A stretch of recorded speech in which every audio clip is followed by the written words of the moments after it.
Hello, good people of YouTube. Mountbatten here, and today we are going to be discussing some decisions that Wargaming has made here recently with regards to the direction that they seem, to me at least, to be wanting to take the game into. Even though they have gone back on some of these decisions here recently, thanks to player feedback.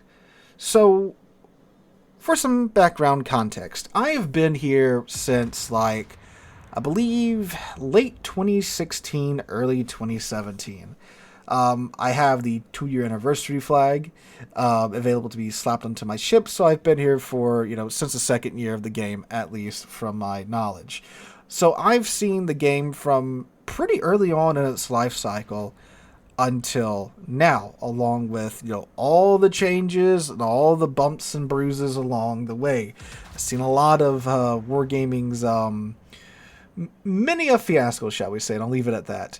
You can take a peruse back into some of my elder videos to see what I'm talking about. But anyway, so one big thing that, of course, myself and many a veteran player have noticed is that Wargaming, especially here in the last 3.5 years, they've been pushing more and more into the arcade side of things, which, yeah, World of Warships is a arcade game. It's a really arcade game. There's no doubt about that. But early on, there was an attempt to blend arcadiness with realism. Look at some of the earliest consumables that we had in game. Hydroacoustic search, surveillance radar, things that ships had in real life. Ships had sonar back in the day. They had radar, right? These are things that ships actually had and used in real life.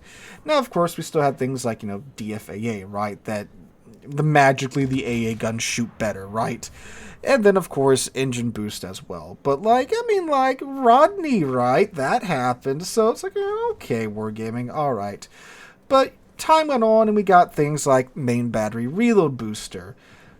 There wasn't a magic button that a ship crew could push to magically make their guns reload in half the amount of time, right? And then we, just start slipping down the slope from there. Now we have all types of consumables nowadays and funny buttons. I mean, we literally got in the most recent dev blog the announcement of a new consumable that just negates 30% of torpedo damage. How does that work? We took a third of your torpedo's payload. What you gonna do now, right? What? That doesn't make any sense. On top of course, doing the same to bomb damage and rocket damage, right? In an attempt to, negate some damage coming in from CVs, but also surface destroyers, because screw you too, I guess. But yeah, so you can say we've deviated quite a bit from that path, not only with consumables, but combat instructions, right? Combat instructions that can, decrease the reload time of your guns by 50%, and also, reduce the cooldown time on your consumables, and make your guns shoot more accurate, and get your secondaries out to 15 friggin' kilometers. Oh, and we have burst fire mode now. Turn your freaking battleship into a FAMAS with 3-round burst, right? That's just... That doesn't happen in real life with naval artillery. That's just ridiculous, right? But, hey, some of it's cool and interesting, and some of it's pretty fun, right? It's a way to keep the game fresh, so... Okay, we go on from here. But yeah, the game has gotten way more arcadey here recently. That's one of the big things that Wargaming has been leaning into here recently. The other one is that they seem to be most definitely trying to up the tempo of the game. Increase the pace of the game, if you will. Look at experimental ships. We're getting a whole new type of ship whose whole purpose in life is to, in Wargaming's own words, live life on the edge. They get to enter battle with half of their HP, and because of that, they have and hand in hand with that, I should say, you get the special fight or flight skill that the ship just has.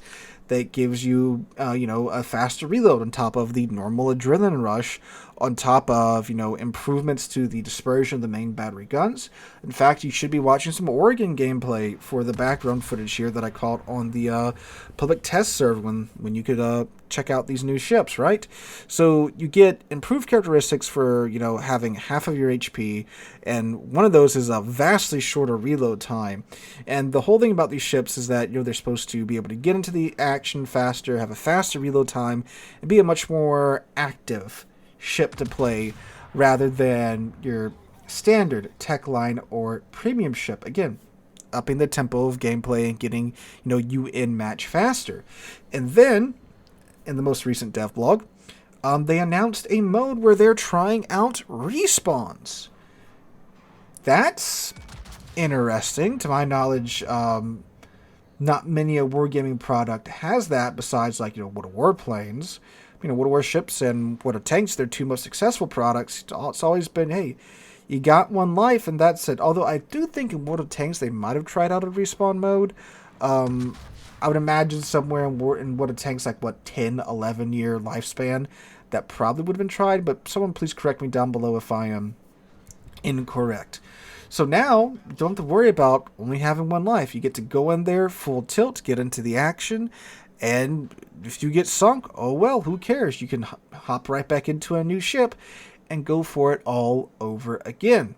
Now, most of these changes have been not overly well received with more veteran players, because in many of their minds, it's kind of ruining the game and leading into what many of them didn't really like about the game in the first place. But why is Wargaming doing all of this? Why are they, making these changes, making the game more arcadey? I mean, hell, even like not combat instructions, classified documents.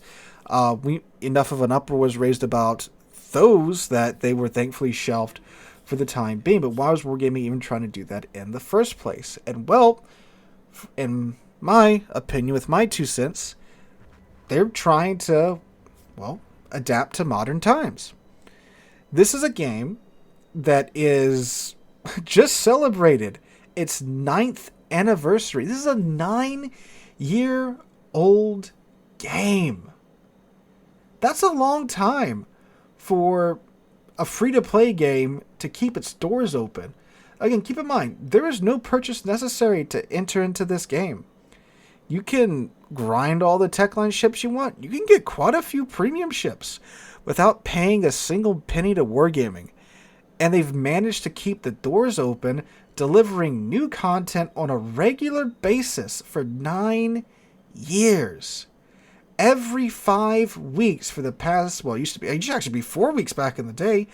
Every 4 to 5 weeks for the past 9 years, we've gotten regular and new content. That is wild if you sit there and think about that. Again, without having to charge anyone a single penny for playing the game. Now, you don't do that without making some changes to attract new players. That's a simple fact of the business, right? You have to attract new players.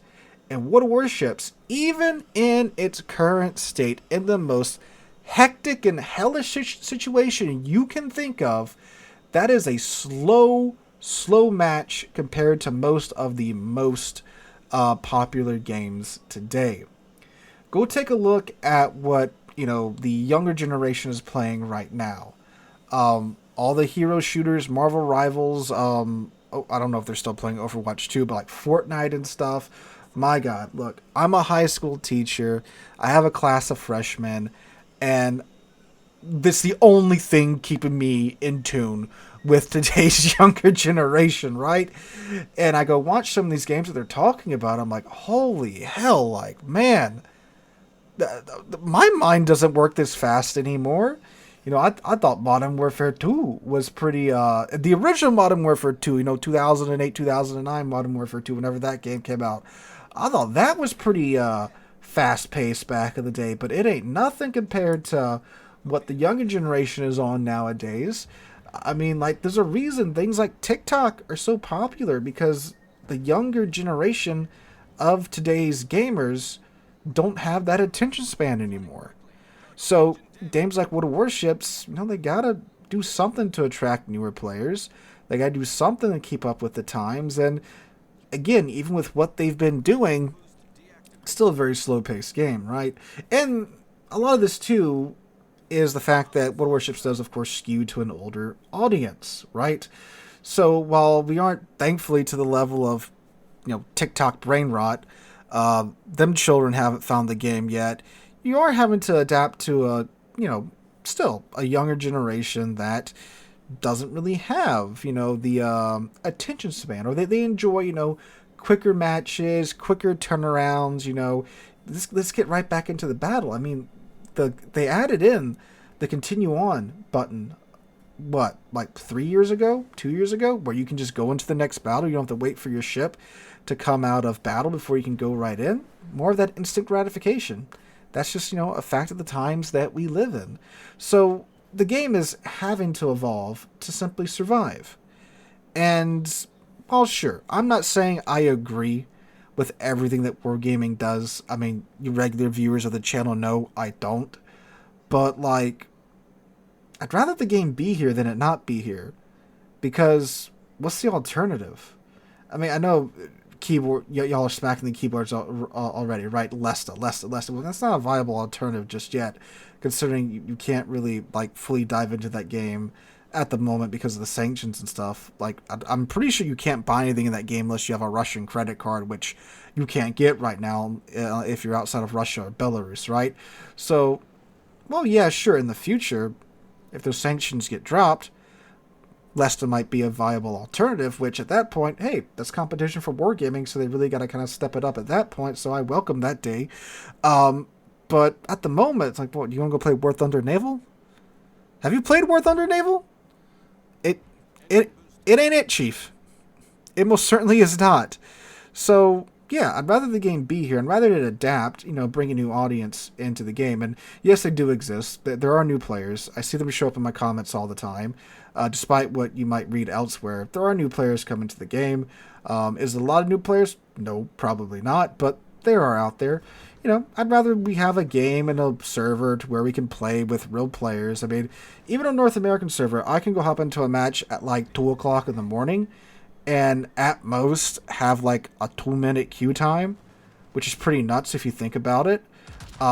So I would rather have that than no game at all. Again, do I agree with everything that they do? No, but there's a reason that they're doing it, right? And not just letting it stagnate, because letting something stagnate is, well, how games die, how anything dies. You have to innovate, you have to, attract a new audience, attract a steady